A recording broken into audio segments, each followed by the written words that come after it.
Whether you're listening on your favorite podcast app or watching on YouTube, welcome to the Lions Roar podcast, brought to you by Lions Roar, a nonprofit media organization offering Buddhist wisdom and guidance for mindful living to benefit our lives and create a more caring and just world. For more, go to lionsroar.com, and if you enjoy this episode, subscribe so you don't miss future ones. Today, we're delighted to invite you to our new 5-week course, 5 Keys to the Complete Path of Mindfulness. Led by renowned mindfulness teachers, the course includes live sessions, guided meditations, and practical exercises to help you apply mindfulness in your daily life. In this conversation, Lions Roar Associate Publisher Beth Wallace speaks with Editor-in-Chief Melvin McLeod about taking mindfulness beyond the basics. Together, they explore the complete path of mindfulness, which presents mindfulness as a way of life that integrates meditation with insight, ethics, compassion, and community. These 5 keys unlock the path to deep personal growth and transformation, leading to a more fulfilling life. To learn more about our online course beginning October 24th, visit lionsroar.com. Hello, everyone. My name is Beth Wallace, and I'm very pleased to be here with you today, having a conversation with my friend and colleague, Melvin McLeod, the editor-in-chief at Lions Roar.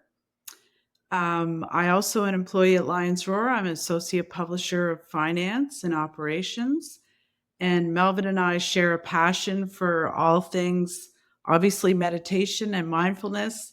But today, what we're here to talk about and what I really want to explore with Melvin is the concept and topic of the complete path of mindfulness, which many of you may have explored in our September issue. It was the cover story of our September issue of Lions Roar.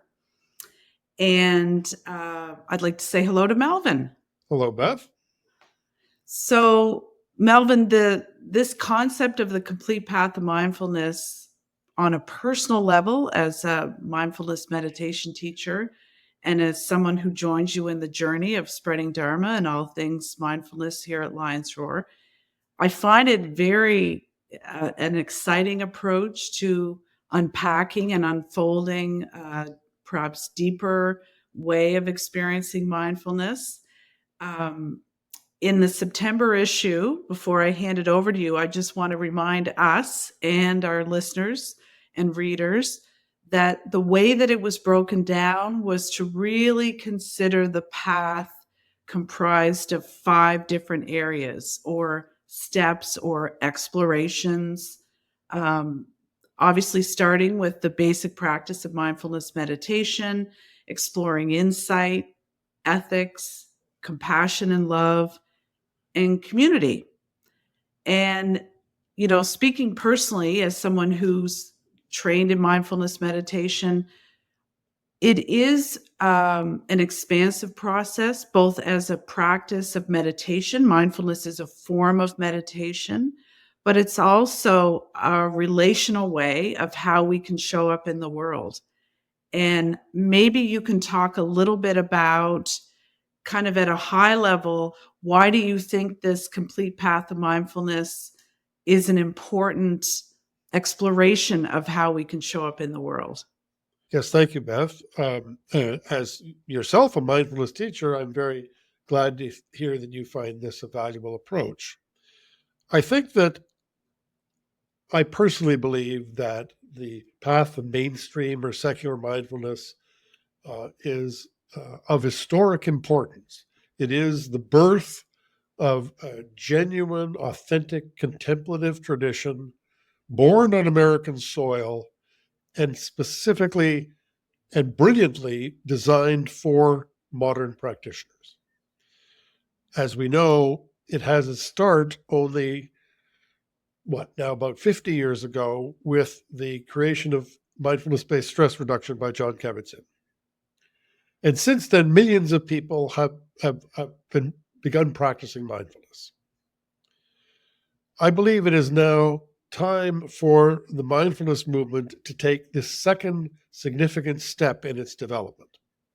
Until now, mindfulness has been largely defined as a helpful, beneficial meditation practice which can help us in our lives in many ways, reducing our stress, improving our well-being, all the different things that mindfulness practitioners have discovered mindfulness meditation does for them in very concrete ways. But in fact, mindfulness is so much more than that. It can actually, beginning with the basic practice of being present, fully present with what is going on in one's mind, in one's emotions, in one's perceptions, and in the exterior world, one begins on that, and it leads inexorably to a path that benefits one's entire life in a variety of different ways. And I think that it is an important step forward now to define mindfulness, to evolve from defining mindfulness as simply a helpful and beneficial technique to being a complete path of life. And I think that's a step forward that can help individual mindfulness practitioners to bring the benefits of mindfulness into their life in much more expansive as well as deeper ways. And it can be the next step forward for the mindfulness movement as a whole in how mindfulness is defined, taught, and lived. So I think that's the basic view, that it's time now, we have proposed to expand and deepen the definition of mindfulness from being simply a helpful meditation technique to being an entire beneficial path of life. Melvin, thank you. That's very helpful. I'm wondering, both based on my personal observations on how the movement has really shifted over the last 10 years, and then also contemplating how this path could be of benefit to people that have explored mindfulness in a kind of traditional sense. A couple things have arisen in my reflection on that, and I'm wondering what your take is. And that's that, there's been one of the criticisms of the current kind of application of mindfulness is that there's been a bit of an almost oversimplifying in some cases, not in all cases, but in some cases, and perhaps even a commodification, if you will, of keeping mindfulness at a very kind of rudimentary, almost just in time, almost breath practice only. In other words, people have really grokked that if they're in a moment of stress, that they can apply breath and have a physiological response that can be a benefit. I'm wondering, of these different elements of the path, in particular, the insight, the ethics, the community, the love and compassion, is there one element of that path that you think will be most sort of eye-opening or awakening for people that have really been restricted just to the basic breath practice, if you will? Or are you kind of seeing it unto itself? It will just be an entire offering and it will resonate differently. Like I will admit the ethics element for me was one that I find juicy and exciting, because I don't think in many secular offerings of instruction that's something that comes up. I'd just love to hear you talk about that. Yes. So it is true that the mindfulness has been criticized for being superficial, even ignoring many important and beneficial facets of life. And I think that's based on a fundamental misunderstanding of what mindfulness is. So mindfulness has largely been defined as you say, focusing of the breath, the calming of the mind, the focusing of the mind. So mindfulness, in fact, has two components. It's both basically one practice, but it's got two clear components. The first is that it is to calm and focus the mind, to learn how to concentrate, to stabilize the mind. And that in and of itself has many benefits to our lives. But what one does then with that focused mind is the key. Because in mindfulness practice, what one does is take that focused mind, that awake and aware and intelligent mind we have cultivated, and look clearly in a sustained way at the nature of reality, at the nature of what is going on inside of us, at our own nature, at our own thoughts, at our own emotions, at our own perceptions, and of the reality of the world around us that we experience. And through that, we develop insight. We develop an understanding of the ways of what our own true nature really is, of what the true nature of the world really is. We actually, in the end, discover that in many ways we have misunderstood who we are and what our world is. And it's this element of the insight that we develop after, when we apply the focused mind we develop in mindfulness practice, that is the catalyst or transformative key to the entire path. From that, then, things like ethics, compassion, an understanding of what truly makes us happy and what doesn't, a hard connection with other beings in the whole universe, those flow almost automatically once one starts to develop insight into who we really are and what this world we experience truly is. So most of the critiques that have been aimed at mindfulness, the famous example being that snipers, for instance, use it in war because they calm and focus their minds, is a misunderstanding that is limiting the practice only to that first initial step. And indeed, in that first initial step is kind of morally neutral. It does not have an ethical component. It does not have a life component. It has a strong benefits to us, but it's what one then does with that focused mind that makes all the difference. So while I believe that the path that we have outlined, which begins with mindfulness meditation, which we've kind of broken into two, which begins with the calming, focusing, concentrating practice, to be present in a sustained way, then the second of them is the arising then of the insight that comes naturally when we apply that focused mind to look at our reality, both internal and external. In doing that, we then discover what is actually beneficial in life and what is not. What is going to bring us happiness, what is going to bring us suffering, what we could do that is going to bring others happiness, what we could do that brings others suffering. And from that, ethics arises naturally. Because, of course, in our heart of hearts, we don't want to suffer and we don't want to make others suffer.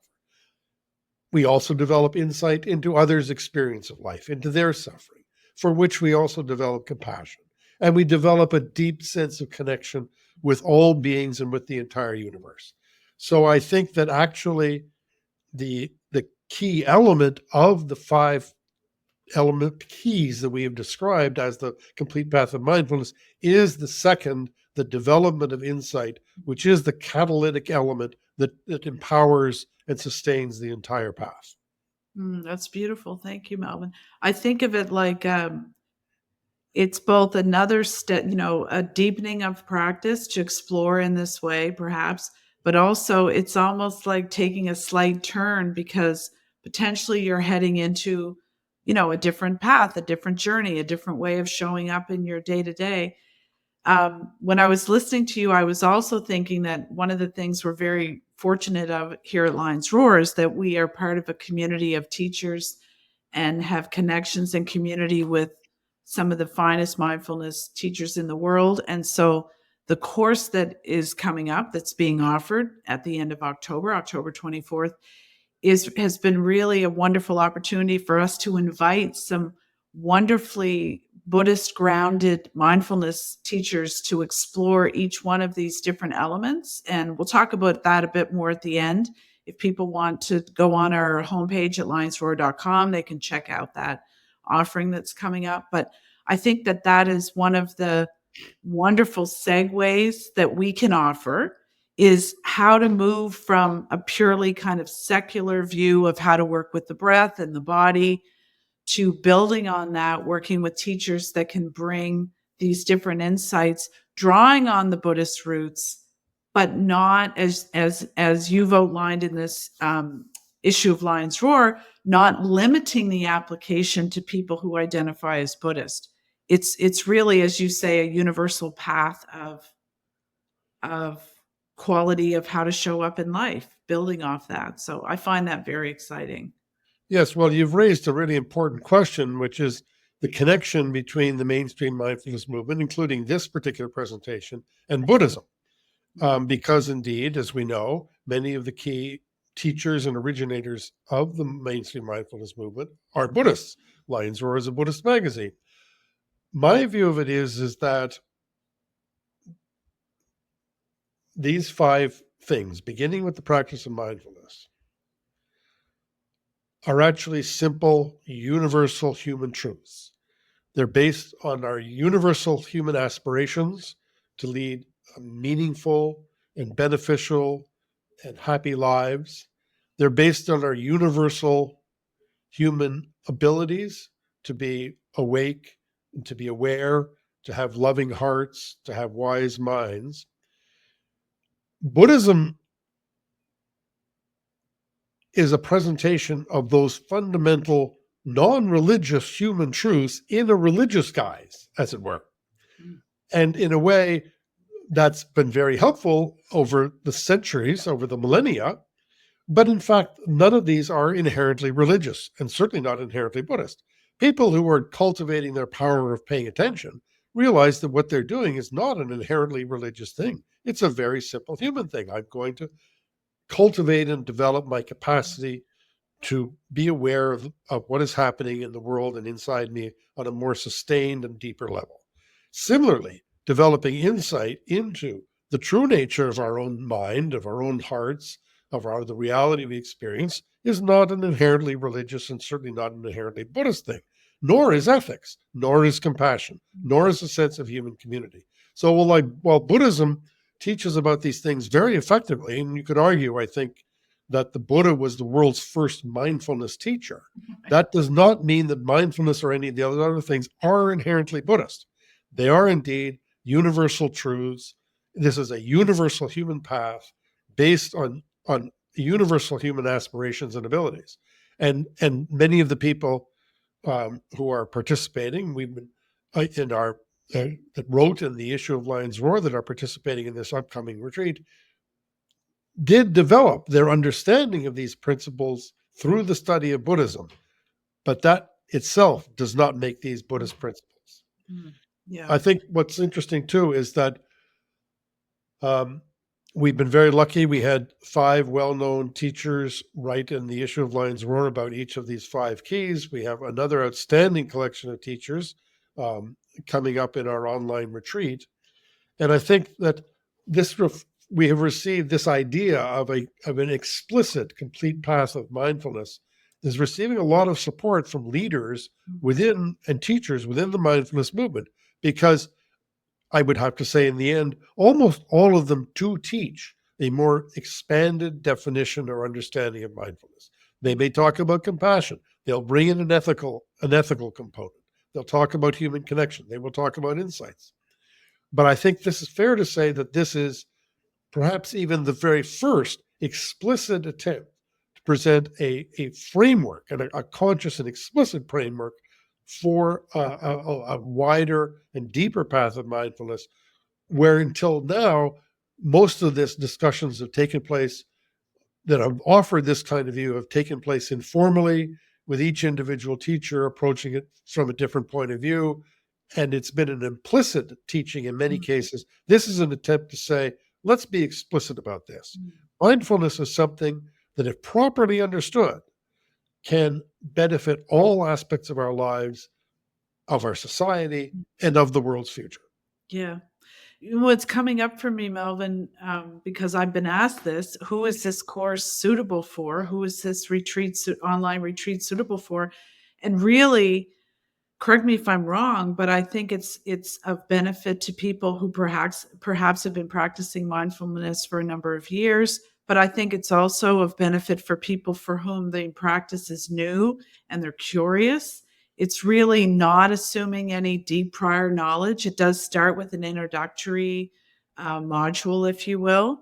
Is that fair to say? I mean, really, this is just a new path. It's not assuming, yes, it's deeper and perhaps more profound and expansive, but it's not assuming that you have to identify some sort of pre-existing expert, if you will. Is that fair to say? That's exactly right. I mean, the one thing about the mindfulness movement is that there's no secret or esoteric knowledge.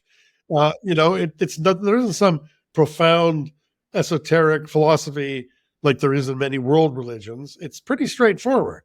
So I would say that In the first instance, I would say that this program would be of great benefit to people who have an existing mindfulness practice, as I suspect that many of the people listening to us now do, who are looking to see how it could be expanded and unfold naturally to benefit all aspects of their lives, as well as go deeper in terms of its impacts on their lives, on their relationships with others, on those they love, on the society. At the same time, as you say, there's no reason, if you are just now, for someone who's just even considering beginning a mindfulness practice, this program will be completely applicable, because it will begin with one of the most outstanding teachers of mindfulness, Diana Winston, who will, beginning from ground zero, as it were, teach how to practice mindfulness meditation, in a formal way, how to practice it in your day-to-day life. And the program will unfold naturally after that. The well-known neurobiologist and writer Rick Hansen will then talk to people about what kind of things they'll discover once they start to calm their mind and look around and look inside. Rhonda McGee, the law professor and writer teacher, will then talk about the ethics, that how mindfulness allows us to be aware of the ways in which what we're doing is beneficial and ways it is not, so that we can live our deepest values, which I believe as human beings is to be beneficial to ourselves and to others and to the world. Again, there's nothing particularly esoteric in all of this. Then with Christopher Germer, was really one of the leaders in the self-compassion field. We'll talk about both compassion for ourselves and others. And Reverend Angel Williams will talk about the power of human connection and community, which, as we know, is really probably ultimately the number one marker of human happiness, is our connection to others. So if you're completely new to mindfulness, in a way, none of this will be forbidding or hidden for you. It is all simple, straightforward life.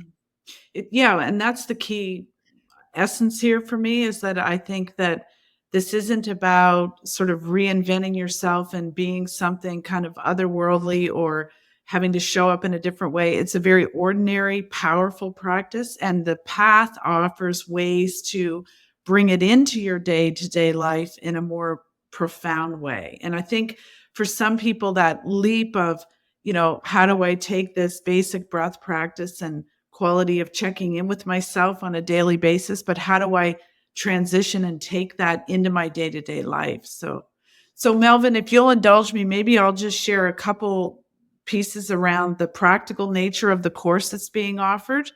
So we mentioned earlier, it kicks off on October 24th, and it involves several elements. There'll be a live event, there'll be talks, there'll be reading material, and there'll definitely be guided practice. And it will run over 5 weeks, and we'll really offer, as Melvin just broke down, the teachers that are going to be delivering the different pieces. It will be very rich and exciting. And if people are interested in signing up, probably the easiest way to access the course is just to go to the lionsroar.com homepage, where you'll see a link to get more information. And is there anything else that you would like to add, Melvin? Yeah, sure. I would say that this is the first time Lions Roar has done a program like this, which is really a practice program. You could almost call it a form of online retreat in the sense of a meditation program. It will open with a keynote discussion with two of the leading mindfulness teachers in the United States, which are Trudy Goodman and Jack Kornfield. And I will be discussing mindfulness as a complete path of life with them. And that will then be followed by a step-by-step, week-by-week drilling down into these 5 different elements with these leading teachers. And in every case, this is going to be a program that we're all going to do together. And the hope is that through these excellent teachers, we'll be able to, as we go through each of these weeks, to practice it, to ponder it, to hear teachings about ethics, about insight, about compassion, etc., and really start to be able to bring them into our own life. So if there is a hope that this complete path of mindfulness is something that can benefit and transform your life, that can actually start in this program. Wonderful. Thank you, Melvin. Thank you. Thank you, Beth. This was fun. Thanks, everybody. Bye-bye. Thanks for listening. Mission-driven, nonprofit, and community-supported, Lions Roar offers Buddhist teachings, news, and perspectives so that the understanding and practice of mindfulness, compassion, and wisdom flourish in today's world. Go to lionsroar.com and subscribe to receive unlimited access to online articles, meditation instructions, our new Buddhist glossary, and so much more.